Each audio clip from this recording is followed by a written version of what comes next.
India and Pakistan have been bombarded by both sides with loitering ammunitions.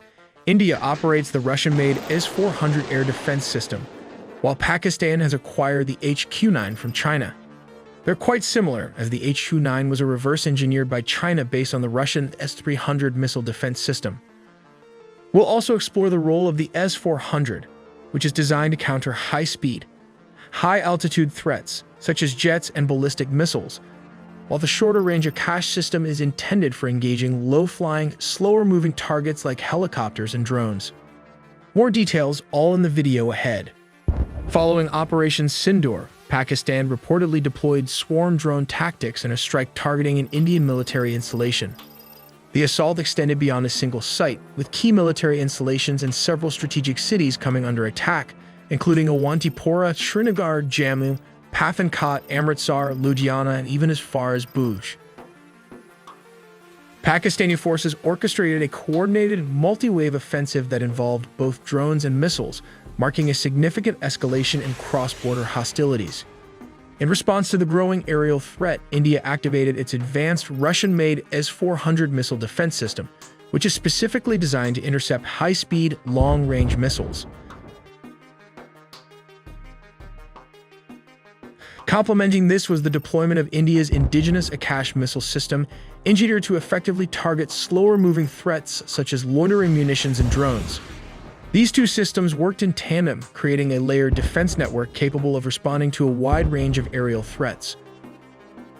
While the S400 is tailored to neutralize larger and faster ballistic or cruise missiles, the Akash system serves a critical role in countering lower-speed targets, including swarming drones and low-altitude ammunition.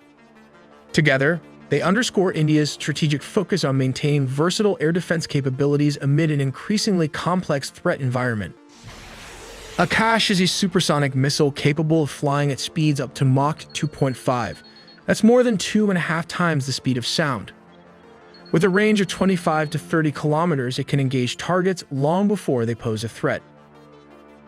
Pakistan, on the other hand, uses the Chinese-made HQ9, which is essentially a reverse-engineered version of the Russian S300, not the S400 as sometimes mistakenly stated. Let's take a look at the primary differences between the two systems. The S400 features an impressive tracking range of 600 kilometers, approximately 370 miles, and an engagement range of 400 kilometers, which translates to around 250 miles. In comparison, the HQ9 has a tracking range of 250 kilometers, about 155 miles, and an engagement range of 120 kilometers. This is roughly around 75 miles. As mentioned earlier, the S400 and the HQ9 come from a similar lineage. So let's take a general look at how these systems work.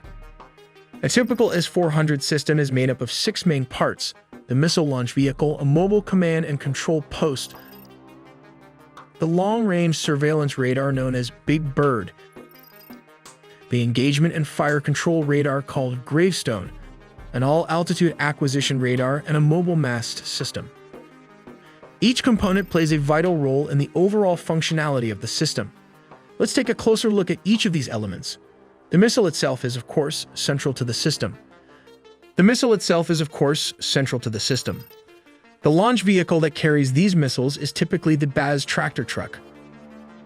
These TEL vehicles house up to 4 launch tubes, which can carry a variety of missile types designed for different ranges and target profiles. There are 4 primary types of missiles in the S400 system. First, a short-range missile with a reach of around 40 kilometers. Second, a medium-range missile capable of hitting targets up to 120 kilometers away. Third, a long-range missile that can strike at distances of approximately 250 kilometers.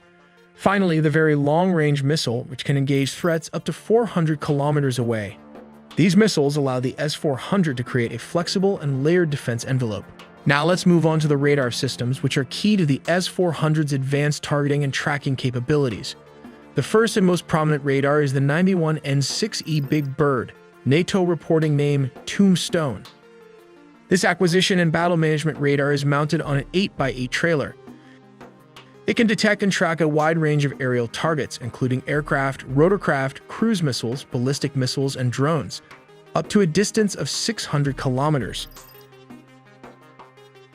It can simultaneously track up to 300 targets, making it one of the most advanced mobile radars in the world. Next is the Fire Control and Target Tracking Radar, also known as Gravestone. This multifunctional radar has a range of about 400 kilometers and is responsible for guiding missiles to their targets. It is sometimes referred to as an all-altitude detector due to its ability to track threats at various elevations. There is also the 40V6 sensor unit, which is used to detect low-flying targets that try to evade detection by using terrain masking. Some experts argue that the 40V6 is not a radar itself, but rather an optional mast tower that can elevate radar units for better line-of-sight coverage. Either way, it enhances the system's ability to detect threats flying close to the ground. The entire operation is managed from a mobile command and control post, typically mounted on a truck. From here, operators control the entire engagement sequence, from initial detection to the final missile launch. Let's walk through the basic step-by-step process of how the S400 system operates in a combat scenario.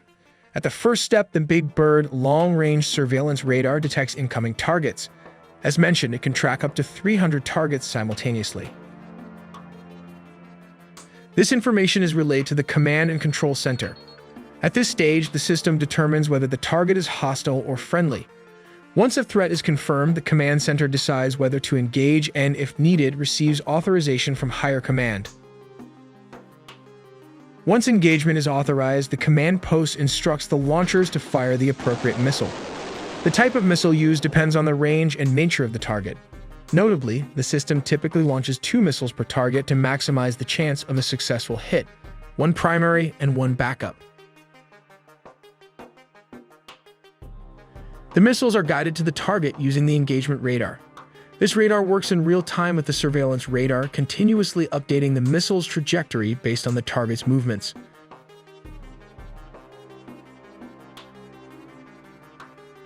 At step 5, for low-flying threats, such as cruise missiles or drones trying to avoid detection, the mobile mast system comes into play.